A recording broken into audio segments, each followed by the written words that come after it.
Harihi Om Shri Gurubhyo Namaha. This Narayaniyam is recorded by separating each stanza word by word for easy learning and familiarizing. Please share your feedback in the comments. Kindly subscribe and share to others. Om Namo Bhagavate Vasudevaya. Om Namo Narayanaya. अनः निलीनः अनः निलीनः अनो निलीनः अनो निलीनः अनो निलीनः किल हन्तुम् आगतः किल हन्तुम् आगतः किल हन्तुमागतः किल हन्तुमागतः किल हन्तुमागतः अनो निलीनः किल हन्तुमागतः अनो निलीनः किल हन्तुमागतः अनो निलीनः किल हन्तुमागतः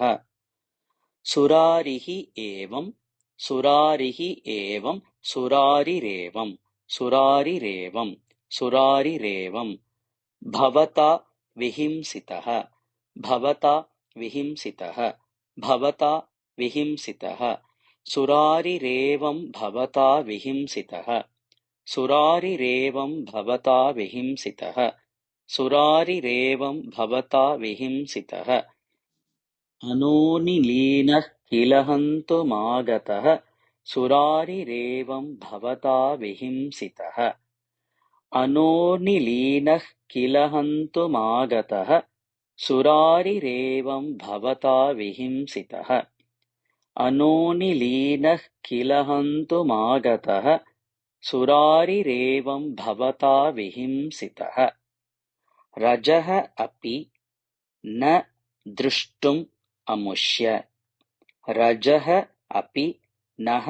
द्रष्टुम् अमुष्य रजोऽपि नो दृष्टममुष्य रजोऽपि नो दृष्टममुष्य रजोऽपि नो दृष्टममुष्य तत् कथं तत् कथं तत् कथं रजोऽपि नो दृष्टममुष्य तत् कथं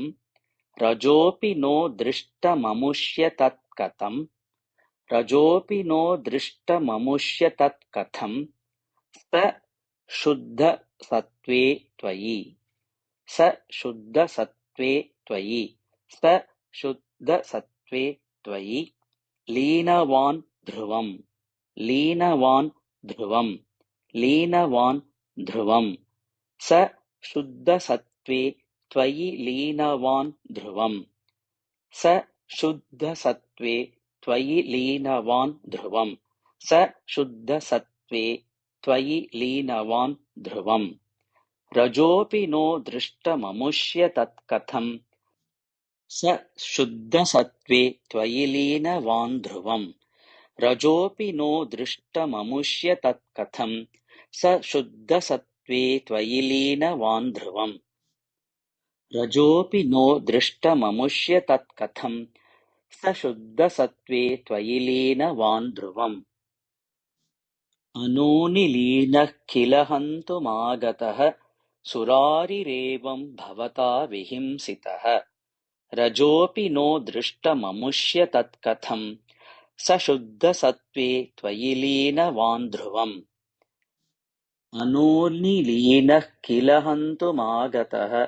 सुरारिरेवं भवता विहिंसितः रजोऽपि नो दृष्टममुष्य तत् कथं स शुद्धसत्त्वे त्वयि लीनवान् ध्रुवम् अनो निलीनः किल हन्तुमागतः सुरारिरेवं भवता विहिंसितः रजोऽपि नो दृष्टममुष्य तत् कथं स शुद्धसत्त्वे त्वयि लीनवान् ध्रुवम् अनो निलीनः किल हन्तुमागतः सुरारिरेवं भवता विहिंसितः रजोऽपि नो दृष्टममुष्य तत्कथं स शुद्धसत्त्वे त्वयि लीनवान् ध्रुवम् अनो निलीनः किल हन्तुमागतः सुरारिरेवं भवता विहिंसितः रजोऽपि नो दृष्टममुष्य तत्कथं स शुद्धसत्त्वे त्वयि लीनवान् ध्रुवम् अनोनिलीनः किल हन्तुमागतः सुरारिरेवं भवता विहिंसितः